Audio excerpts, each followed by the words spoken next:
Hello, everyone. Good afternoon or good morning, um, wherever you are. My name is Mickey. I'm here with Nicole and Ellen and Mary. We're very happy to see you. If you just join us, you can put in the chat where you're from, so we can point out where is everybody from. We'll give about 1-2 minutes for people to join us, get relaxed, and get ready for this amazing webinar that we are having. Very interesting topic, very important one that we believe. So we'll give it about a minute or two. I see people writing where they're from, so we can read it out loud. We have people from Boston, from Austin, Texas, Phoenix, Arizona, North Carolina, here. Denmark, Minneapolis, from California, Palo Alto. Delaware, Minneapolis. Wow, from the Netherlands. Yeah, I've been. We have people from Rome, Georgia. It's not Rome, Italy. And Not Connecticut. Rome. Canada. Miami, Florida. Okay, I still see people joining us, so we'll give it let's say about a minute, and then we'll officially start it. Until then, if you just join us, please share your location and tell us where you're from, and we can point it out. You can put it in the chat. Happy to say that we are also streaming this live on YouTube. So if you go to Photomyne YouTube channel, you can see the video there. You can share it with other people who didn't have the chance to register, or you can see the recording right after we finish. Till then, we see a lot of people joining us. Florence, Arizona, in Omaha, Nebraska, in Ottawa, Costa Canada. Rica. Here from Battleground, Washington, near Vancouver. Wow. Snowing in Ohio. Cool. And folks are joining from vacation. That's amazing.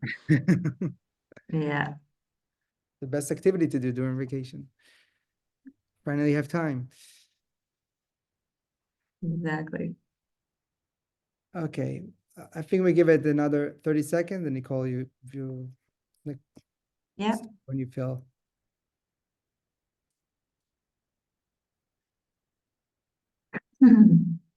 People from Now we Spain, have from Spain. Baton Rouge, Louisiana. Cold in Houston, Texas. I don't believe you. Utah. We went from 82 degrees here in Austin, Texas to freezing literally last night. So it's really? peak here in Texas. Yes. Radical change. Yeah, for sure. Okay, so I think we're good to go. We are. I think people are still joining, I see though. Okay, I'm just gonna start and hope everyone who wanted to be here were able to. So hi everyone, thank you for joining us on our 4th webinar, Capture the Stories Behind Your Pics. Today we're really excited to have 2 amazing experts with us. As Mika mentioned before, my name is Nicole. I'm part of the Photomyne marketing team. We have Mickey here and Mary from the photo managers team. And of course, we're really happy to host and have Ellen, the founder of Artifacts, who is passionate about preserving the stories that make them meaningful. Artifacts offers unique features to help people capture life moments and connect with loved ones. And joining her is Kristen Goodman, owner of Clicking with Kristen, who helps people organize and preserve their photos and videos wherever they are. Her mission is to help you leave a legacy, not a mess, by reconnecting with the stories behind the memories. Together, Kristen and Alan are here to help you preserve and share the stories that matter most. So before this amazing sounding webinar, I just have a few announcements. As mentioned before, we're live streaming this on YouTube. So if you have friends or family who can be here, can join right now, you can send them to our YouTube page. And if not, I'll put the link down after. And we're also, as always, are sending the recording of today's session in our post-webinar email. Since it's our 4th webinar, we would really love to stop for a second and have your guys' feedbacks on this amazing webinar project that we do. So you'll also receive a survey, very quick, like 15-second survey to kind of see where we're at and what would you like to see more of. Of course, as any webinar, feel free to drop any questions you have only in the Q&A part of the Zoom call. Since the chat gets a bit messy and we can't actually follow everything and we don't want any questions to fall through, so we would really love if you can write all your questions in the Q&A section. And we'll keep an eye on those. And of course, the chat will contain amazing special links and offers from both sides. So be sure to check that out. And of course, we have our Amazon sale with the coupon 30 Photomyne all in caps for 30% off of all of the accessories in our Amazon store. And lastly, if you enjoyed today's webinar, be sure to sign up for the next one, which is titled Turn Your Love of Photos into a Business on January 8th. Of course, you'll get links to everything in the chat and in the follow-up email you should receive about tomorrow. And of course, we will send the recording again. And that's about it. I'm ready to dive in to you, Ellen and Kristen. Great. Thank you so much. It's our pleasure to be here, and we're so grateful to Photomyne and to the photo managers for making this possible and inviting Artifacts here today. I'm going to be sharing my screen, and off we go.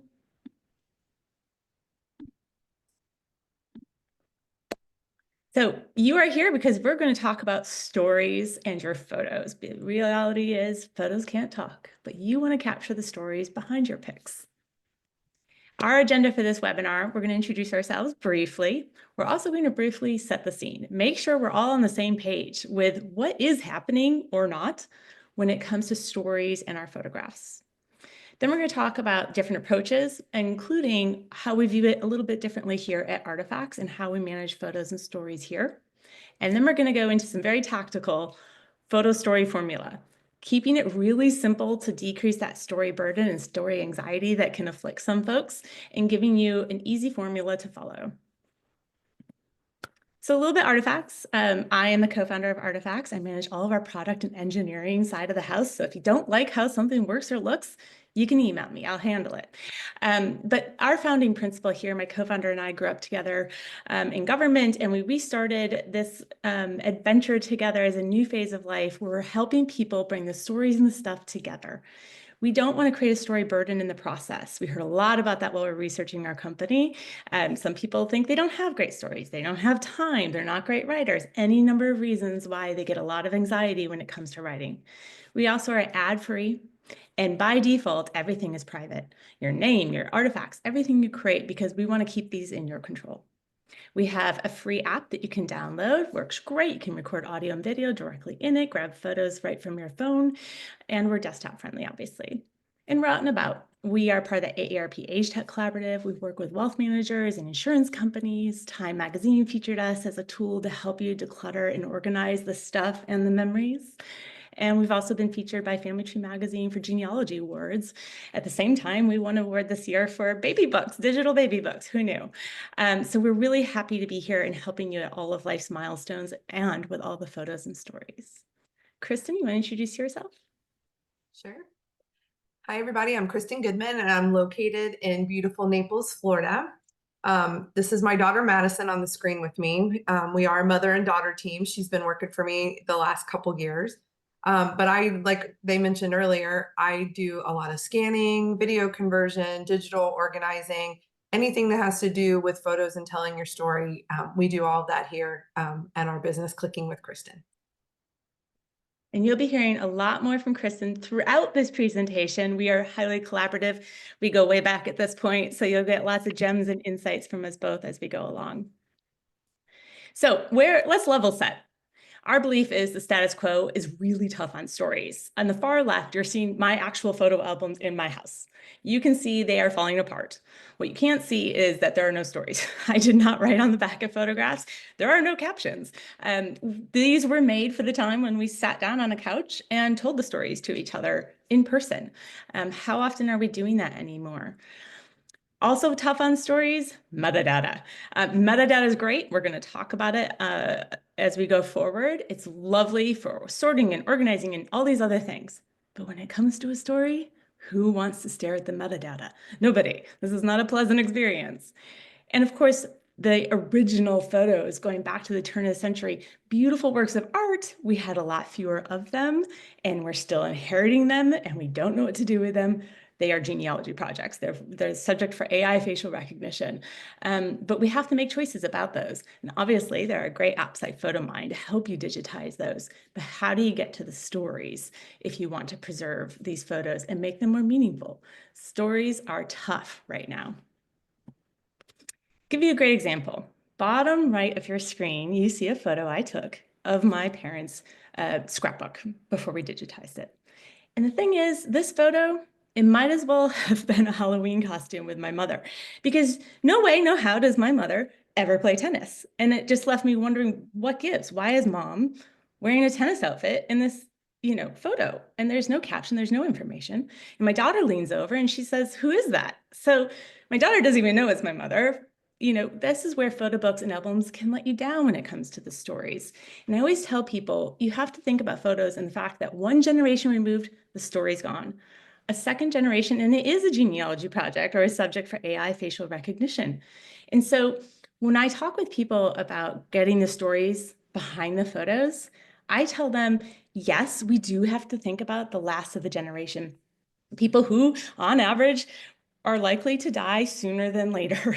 Yes, I agree. However, we're all living history.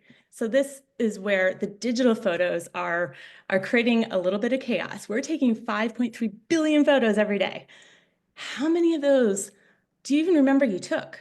Or did you share with anyone? Or did you capture the story behind it? Very, very few.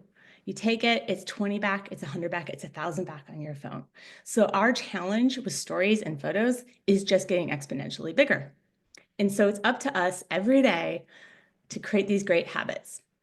Will the stories and the AI come together to solve the problem is a question we get all the time at Artifacts.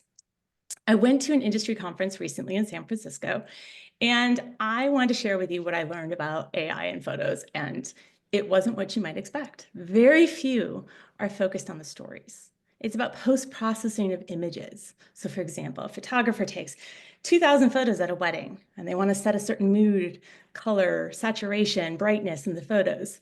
The post-processing of images is made a lot easier through AI tools. Categorization and tagging at volume. Again, so that metadata, the where it was, the when it was, it comes in really helpful. Sometimes it's a little noisy. You might not like tags that say sport jacket, sport tie, tie clip, dress shirt. It might be a little bit more than you need. But the idea is right. It's trying to help you instantly organize all of those photos with less effort. And animations. We saw a lot of animation software coming out with AI. They can add flames to shoes, and they can take one photo and make it move and all these crazy things. So those were kind of the trends in AI. What was the crowd asking? What about privacy? It's one thing for you to want to use facial recognition for yourself. What about others in your photos? How would they feel about their photos going into that? And the stories, they remain uniquely you. Only you know what grandma said when she told you about this photograph. This is a great example from a company called MyHeritage. I actually visited them when I was in Israel, what they're doing with photos and AI. And because it's new, I thought it was a good example. They take a photo and they animate it. But do you know the story? No. You don't know who they are necessarily, where they are. Let's say it's grandma and grandpa. Were they dating? Were they married? What is he singing? Did he sing all the time? These are the W's that you're missing, the who, what, where, when, and why of a story. And AI is not pushing that boundary. What about stories in the digital world in general? So there are an abundance of story apps. They are using AI as well to generate prompts. Now, these prompts can get more personalized with your kind of patience and feedback, but the focus here is on words. The photos are secondary, and actually, when it comes to printing from the story apps can actually inflate the prices. You need to be aware of this. How many pages is the book? Is it full color, etc.? And this is where we hear a lot about that story burden kind of bubbling up. Oh, I missed a prompt. I got behind. I feel guilty. Oh, it's year end. I have to answer all these questions. Who's going to edit this for me? These kinds of things come up. In genealogy, we do see a big emphasis on stories, and they're trying to enable that more and more. It tends to be long form. You'll see the apps there have bulk galleries of photos and bulk galleries of documents, and you kind of have to piece those together and connect the dots. And they do that usually more through blog-like formats, longer formats that people can read through a complete story. And there's also a lot of widgets in genealogy that are using AI and other technologies like photo dating and animation. Those are really trying to boost engagement. They're trying to get the non-genealogists among us who are intimidated by family trees to get involved and be a part of the story and the history. So it's a very promising way to try and bring them along.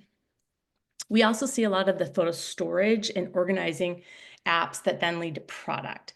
Here, I tell everyone all the time, just know what you want out of it. Is that their core service? It's not some like tiny little feature that might go away. And what are the real costs associated with making sure you have that at your disposal?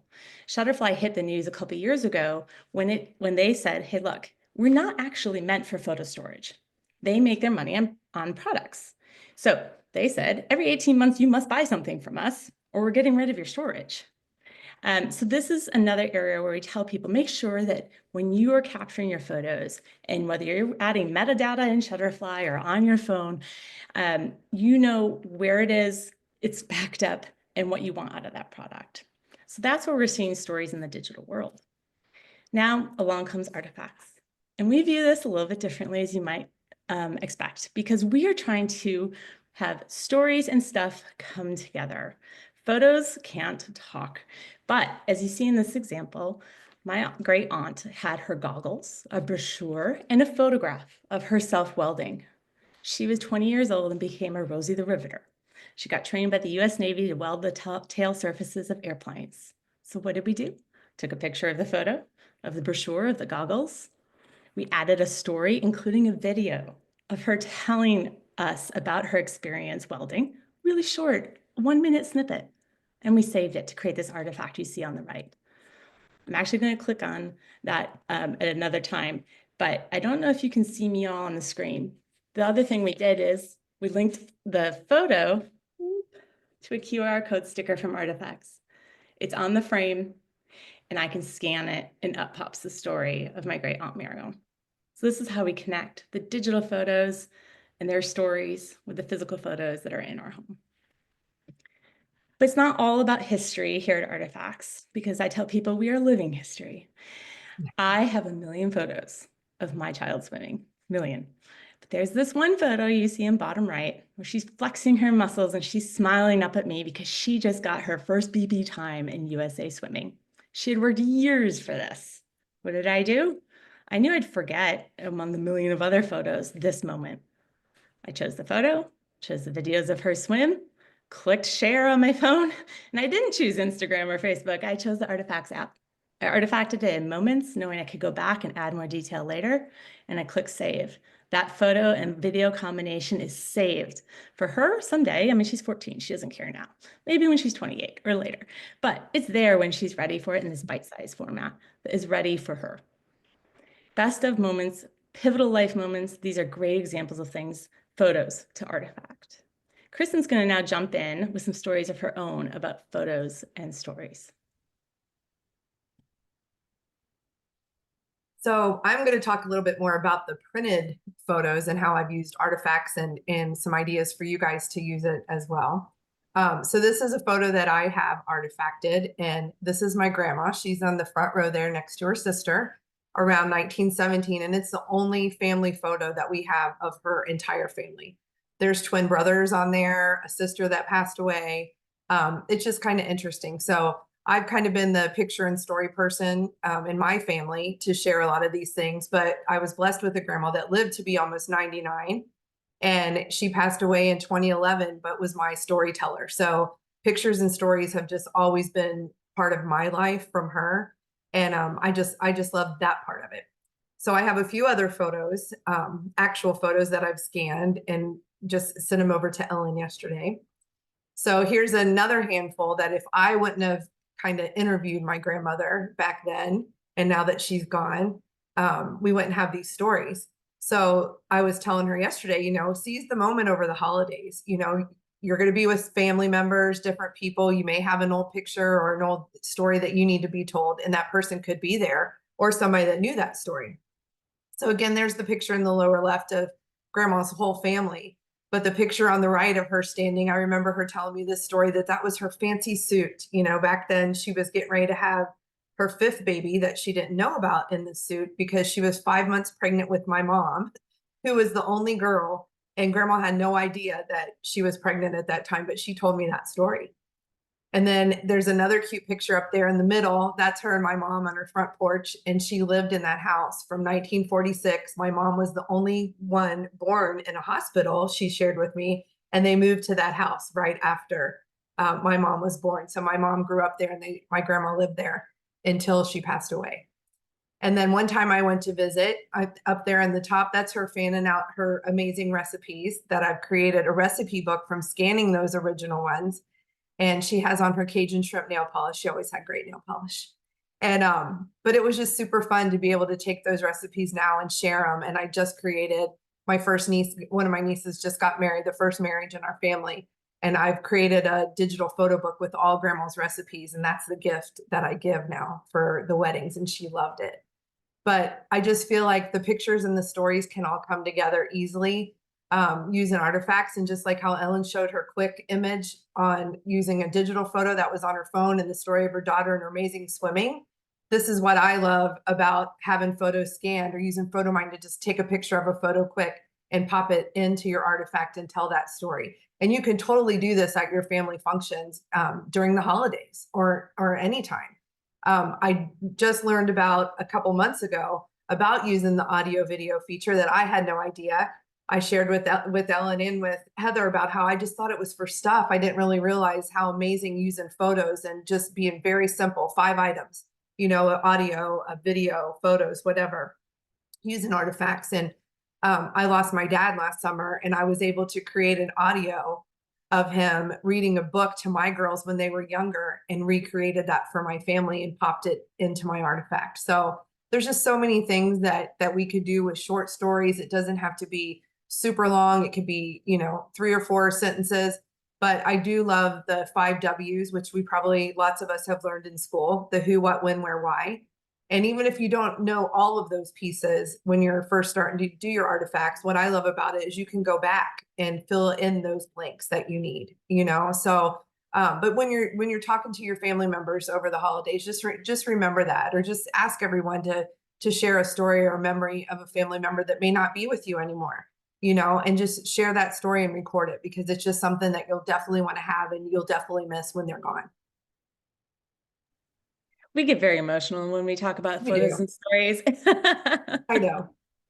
You know, Kristen mentioned recipes, and recipes, photos, and videos combined together at the holidays are one of my favorite things to play around with. One of my favorite artifacts is actually a photograph. I scanned it of a recipe card, and then I have photo of my mother with the coffee cake, and I have a video snippet of her teaching my daughter how to make it by Zoom during COVID. Just a snippet. Beautiful. They're arguing over like how much brown sugar and nuts to add, right? But like now I have the whole story together, and the story of making it at Christmas and bringing it to Chicago, and I can easily share it. Every time my brother asks me for the recipe, I just click share. But they have the photos to go with it as well. So they can be instructional, like what should it look like in the end, but it can also be capturing those moments with family. But how fun is that when you say photos don't talk, and then you get to create that video? So then it is talking, and how cool to have that from probably when you were younger, and then now you're sharing it with your daughter. I mean, it's just so much cool stuff that you can do. Yeah. So one of the big things that we get asked about here at Artifacts is, okay, we hear you, we care about stories, we want to share it, but again, we want to avoid that story burden. And I think that especially when it comes to photos, remember 5.3 billion photos taken every day worldwide. It's a lot of photos, and we're working really hard with Photomyne to digitize everything else that we have. So how do we distill this into something that's a lot less intimidating?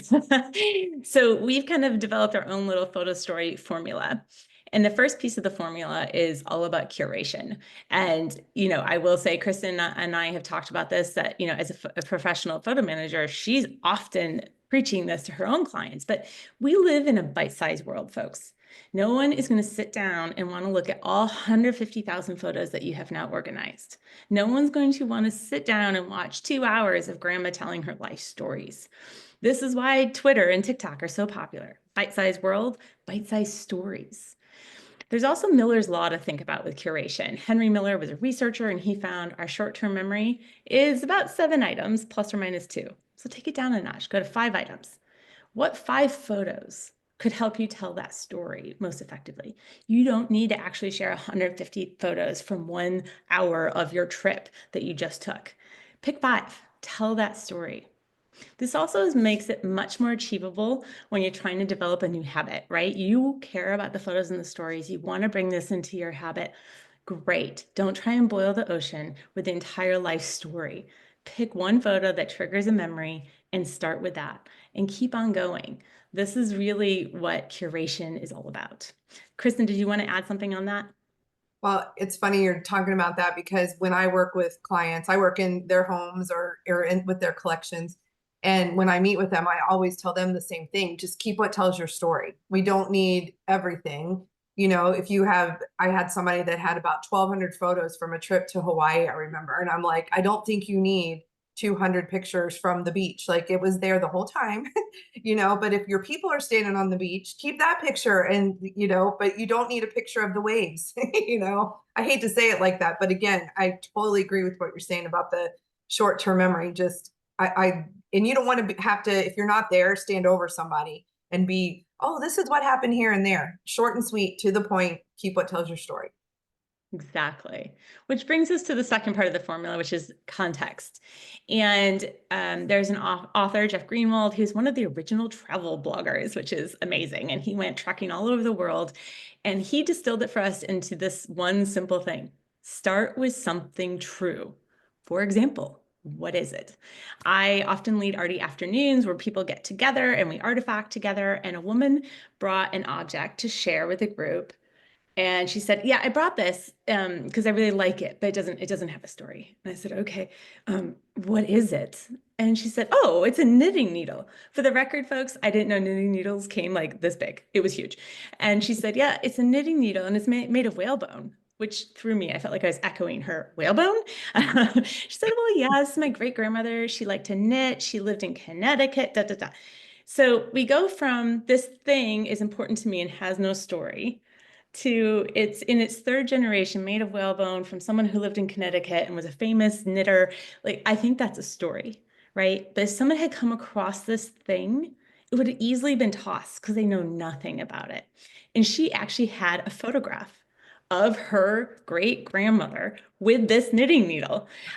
So what was remarkable was, even then, it would have just been a photo of someone, we don't know who it is, it looks like they're knitting, the end.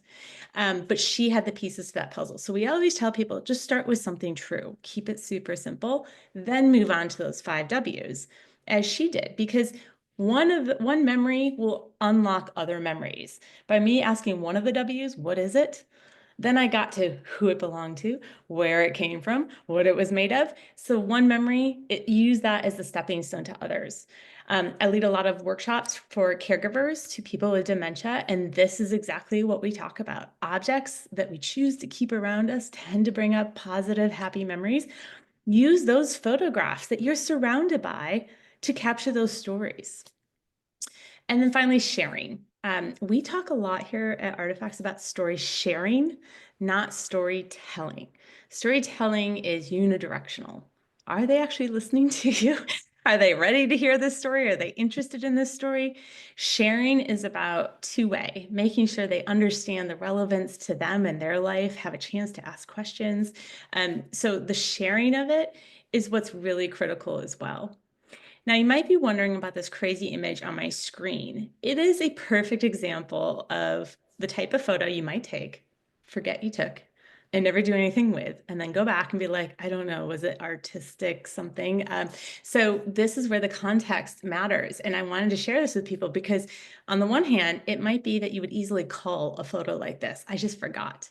But if you do something with it in the moment to capture that story in whatever format you please, you can do more. So my parents came to visit here in Austin, Texas. I took them to the newly reopened art museum. And this is an art exhibit made of bottle caps. And it is part of a larger piece of work that you can now see on the screen. And has this amazing story about upcycling these to make art in Ghana. And it talks about the artist's life, and it's very compelling. I've spent a lot of time in Africa, across the continent, and it just emotionally pulled at me. So if I wanted to do something with this to share it with someone else, I would want to give them that context. And that's where it really matters. Kristen, did you want to share anything here? No, I just like the word share too, because sharing is caring. So I feel like if you're sharing it and you're showing a something or a photo, and you are writing that little bit of your story, people are going to care more about it. But I couldn't even believe what you just said that was when you had that zoomed up. Like I was kind of like, what in the world is that? So that is just so cool. Yeah. And I do, when I artifact, I actually do have certain artifacts that are favorite photos. They're artistic works, they're whatever, but they're like things that emotionally compel me and I care about. But it really requires someone otherwise I would call those. Really, those would be the photos that on the weekend when I'm going through my digital photos and I don't want them anymore, or if I'm going through my albums, you saw my photo albums. What do we do with old photo albums? We digitize them. We use Photomyne, we digitize them. We go back and we find the ones that actually are still meaningful for us. And we have to go back and tell those stories. And these are the kinds that this art I probably would forget, not because I have cognitive health issues, but we have a lot of information coming into our lives and we just forget. So that's what this is. And so your story formula, curation, context, and sharing. Working on organizing your photos is great, especially when you digitize and you have them backed up in multiple locations, but that's one step. You need to move on to the curation and stories, which I'm hoping that we're providing you with the right fuel to do. Moving on. We wanted to share with you our photo interrogation checklist. Now there's a full article that gives more detail about this and has a video as well. And there's also a free photos checklist you can download from our site. We're going to pop those links into chat for you. But when we work with folks who we do concierge artifacting, we'll go into their homes and we'll help them go through the photos, go through the mementos, whatever they are. The photos often get people really frustrated really fast. You can use apps like MyLeo, or you can use the app that comes built on your phone to use for facial recognition and help expedite your work. But there's a lot you can discern from a photo when you take that 30,000 foot all the way down to the 1 centimeter approach when you look at it and really look at it. So as we said, start with what's true, those 5 W's, including who took the photo. Sometimes that's really, really relevant as well. Looking for written information. I am definitely one of those people that's constantly finding written stuff on the back of photos glued into scrapbooks. It makes me crazy because then I have to try and figure out how to safely remove the glue to get to the words. And of course, checking the metadata. Don't over rely on metadata. I recently discovered a whole series of photos. I was prepping for this. I have a whole series of photos when I was in Tel Aviv. And for some reason, the geolocation was wrong. And so I couldn't find them on my phone when I went by location, and they had pinned them, I won't even say, elsewhere in the world. And I was like, okay, I know where those were taken. So be careful on the metadata, but it is a great resource. Then consider the photo at that bigger view. What is it? It's a nature photo, it's a party, it's whatever. It's what's happening in it? Someone's blowing out candles, there's a dance, they're signing a document.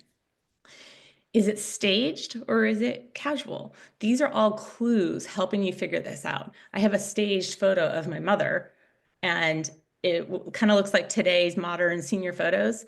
And so immediately I was like, who took this? And when was this? You know, like it really does elicit, like, why were you doing a staged photo? It's the only one of you staged. What's the mood? That can be facial expressions and body posture to lighting, you know, all of those things. And do you notice any surprising details? We were working with someone recently and they had all these wedding photos.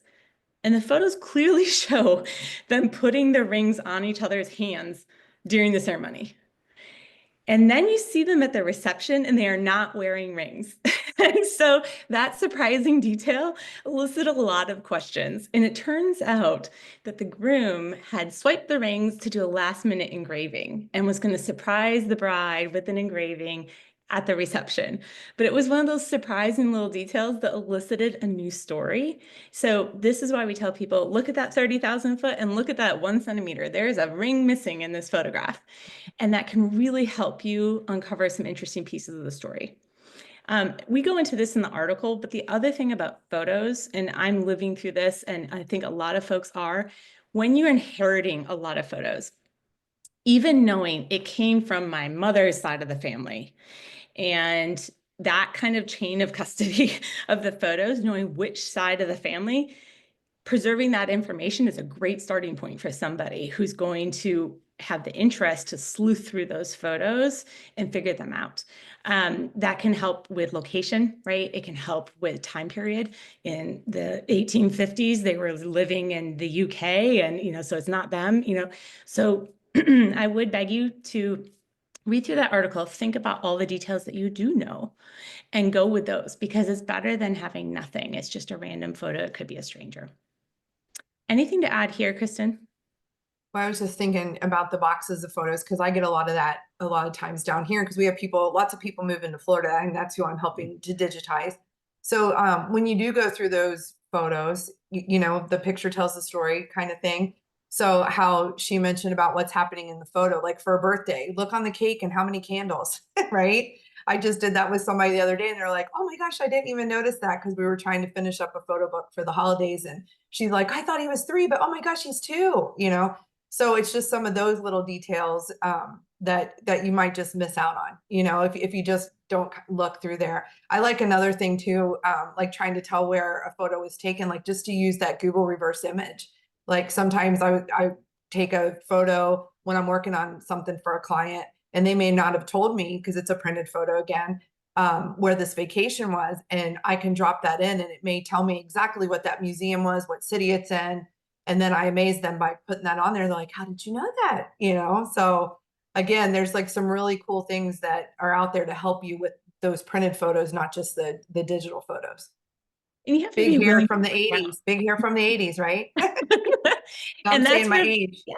photo dating really helps, but you have to be willing to play around and be okay with Yeah. imperfection. I did the other day I was retesting. I periodically test how well my phone does sorting through my photos, and I put in my dog's name, and all of the photos were in fact my dog, except one. It was a camel. But the camel has the same coloring as my dog. And I was like, Oh my one of gosh. these is not like Well, the you other. know, Okay. the whole done is better than perfect. Like that's a good thing to say too, because you know, how we live with our phone, it's by the minute, right? Like everything we take, you know, comes in order like by the minute on our phone, by the second, you know, and sometimes it's kind of like if you want to sort it by people, if you want to sort it by, you know, about the time of when decade or whatever, Christmas, Halloween, it's okay. Like it doesn't always have to be perfection, you know, again, done is better than perfect. Perfect. And on that note, and being mindful of the time, and we want to leave lots of time for questions, which I know are rolling in, we want to say thank you for joining us. We hope you picked up some useful tidbits and got some new perspective on stories. And yes, not going for perfection, curating those moments so that you can have something to show for your efforts and feel good about making that progress. Over to Nicole. Hi again. So we had quite a bit of questions. And I think Mary collected some as well. So, Mary, do you want to start? Because I have kind of newer questions. Sure. Someone just asked if about Artifacts and asking if it was an app. and they just wanted to know, can you share Artifacts posts to Facebook or Instagram? Yes, so we do have website and a mobile app, and you can choose to share over to Facebook, Instagram, Pinterest, LinkedIn, a few different places. It's a little bit different desktop and mobile because of the second partners and how they receive the information. But yes, you can easily make that artifact public and share it over. A lot of collectors do this, a lot of genealogists, a lot of people do it just because family and friends are interested. Another really good question we had was, where are artifacts stored? They were wondering if they would have to be tied to the cloud. So they are stored in the cloud. We are an AWS supported cloud-based patented website and mobile app. You can, however, download any single artifact, multiple artifacts, or the entire collection at any time. And you can download it into multiple formats. We have a PDF option. We have a zip option. You can take it right back down, all the original photo, video, audio. You can even attach documentation. We don't compress anything. So, you know, if you put a photo up in Facebook and then later you're like, oh, I want to blow that up and put it on your wall, you're out of luck. It's compressed. You need to go find that original photo. So you do have the options to download into multiple formats. I think that's all the questions I had from earlier in the webinar. There's a couple new ones though. I don't know if you want to read those off, Nicole. No, you can go ahead. It's okay. Okay. Kit said, what's the best way to keep what's written on the back of a photo with the image on the front? I think Kristen and I can both hop in on this. You want to go first, Kristen? Yeah, I'll go first. So, so I use scanning equipment right now. So I scan the front and scan the back. And then really when you do that, if you're consistent, then you'll know the first picture is your front. The back would be obviously your information on the back. I also use from Archival Methods is another one of our business partners we love. They have a wax pencil that's a Stabilo pencil that you can write on the back. So you can always scan the front and back consistent and then rename those later too, just, you know, to make sure that you have the information correct. I will add to that. Makes sense. And also in Photomyne, you can also scan the back of the photos. So Yep. with features that after you scan the photos, you have in the single photo image, you can just click scan back of the photos. It will open the camera again. You need to flip the photo and then take a snapshot, and then it will attach it to the image that you scanned before.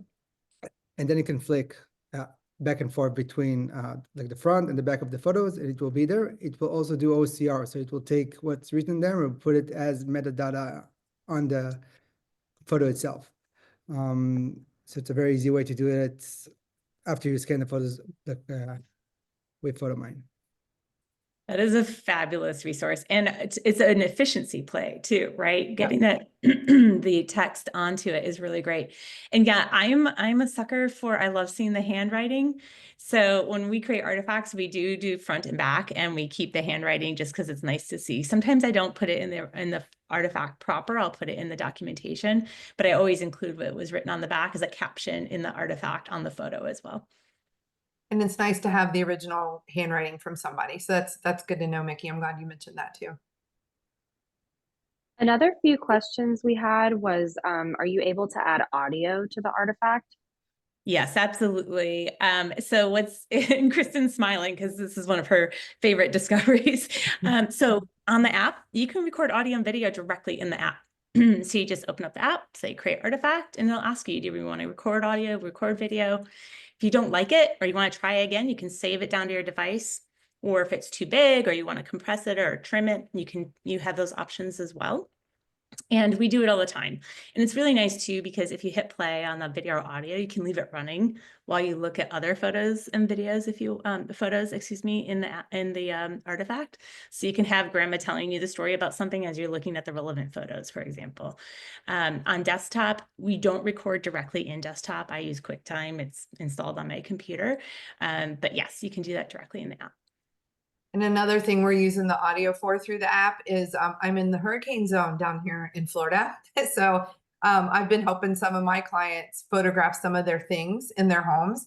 And then we'll photograph it, start the artifact, and then they can go back and record it and then edit it later. So you can always go back and make your edits if you have to. But that's a wonderful discovery, and the being able to download your list and things like that. Like there's just a lot of other options you can use Artifacts for too.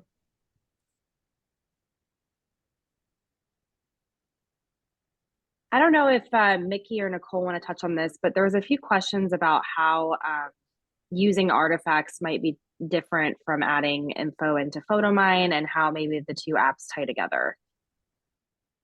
That's a great question. So they don't tie together yet. So I think it's complementary. So after you scan the photos with Photomyne and you go for this scanning project that takes time, then you can use Artifacts to add another more things in your home that could be part of this whole idea of keeping those legacy together. So it's a different way to do that. In Photomyne, you can store the photos, and after scanning, you can export those to your camera roll or view them on our online portal or export to Google Photos. It's a bunch of ways to save those photos to different places. I know the photo manager loves to have them backed up in a lot of places.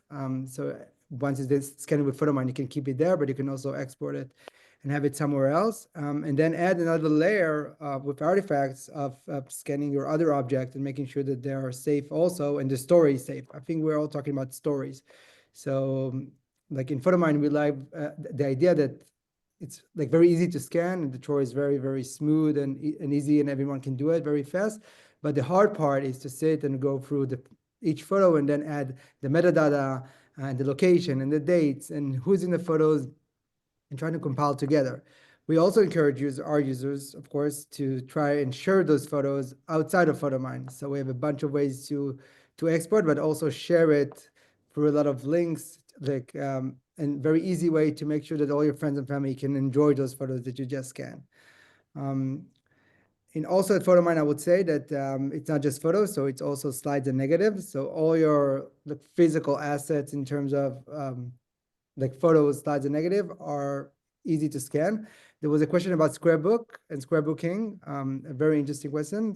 So also at Photomyne, you can scan scrapbook. So it means that it will take a photo of the entire page and will keep it and will not crop the photos out of it.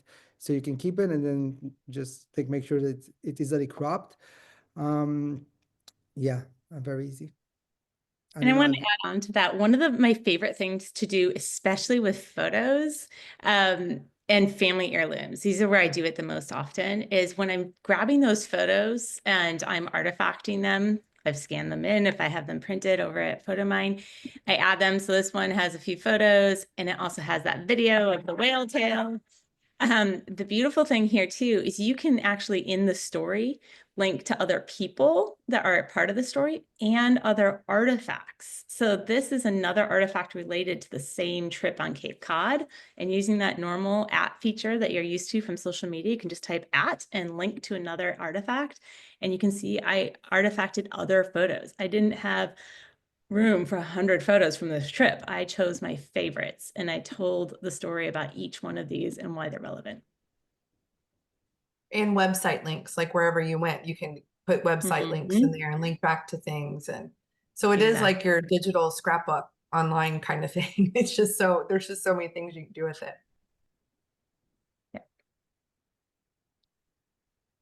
Do we have more Okay, we have a questions? couple more questions. I think someone asked, does Artifact do anything with viewing 3D scanned objects?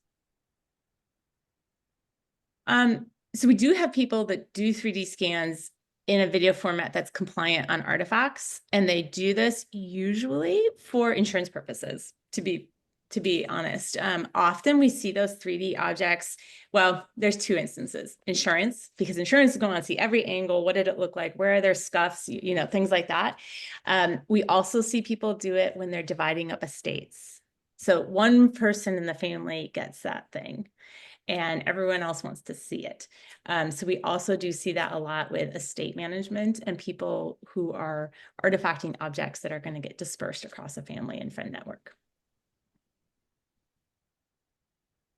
Someone had also asked about the features of estate planning and insurance from Artifacts. So I guess that relates to that as well. Yeah, there are industries we work a lot with. So on the insurance side, a great example, one of our board advisors had a ring that he inherited from his father. on his deathbed, literally one of those deathbed sort of stories. And he took it off at a dinner one time and lost it. And so this ring that he had had in his family and had artifacted, and he had the details, and here's him with his father, and you can see his father wearing it on his hand. So for insurance purposes, he got back to his hotel. He shared the artifact with his insurance agency to kick off the claim. They had all the information they needed. He shared the artifact with the restaurant where he thought he lost it. They did find it run over in the parking lot. They returned it to him. He shared it a third time with a jeweler, so the jeweler could see what it looked like and they could rebuild it. So in the insurance thing, we're always telling people, are you adequately covered? Are you over covered? Do you need a rider because you just inherited a collection of valuable items, you know, whatever it is, or you've been building a collection. So insurance, it's about proper coverage and expediting that claim process. On the estate side of things, we call it the estate planning of things. You know, there is something in your will that's called a tangible assets memorandum. A lot of people ignore it. It's who gets what when you die someday. But how great is it if, and this happened in my actual family, 50-pound Buddha statue is going to be bequeathed to child number 1, who's nomadic and atheist and does not want a 50-pound Buddha statue. But now said person gets the full story behind the Buddha statue and actually does want the Buddha statue. So preserving that story can actually connect you and make it more relevant and interesting to keep an item. So when it comes to estate planning, we want to help estate planners and families go beyond the balance sheet to really think about their legacy and the stories that they want to pass down, not just the stuff. Oh, and I should mention, when you're creating artifacts, let me just show you very, very quickly. There is a field when you create an artifact, and it's called in the future. It's optional, but we keep it on the quick form to make sure you think about it. What do you want to do with these photos, with these valuables, with these mementos in the future? You can say you want to sell it. You can even set up a reminder. I'm going to move in 6 months. I need to sell this. I want to donate it. I want to bequeath it. And to whom? Or my favorite is As You Wish from The Princess Bride. I won't haunt you. Don't keep this in your garage, basement, closet. You can let go of it. Do whatever you want with it. But we really do encourage people to think through all of their things. And that's why we say we're changing our relationships with stuff and with each other. We want you to know what it is, why it matters, and what's going to happen to it next.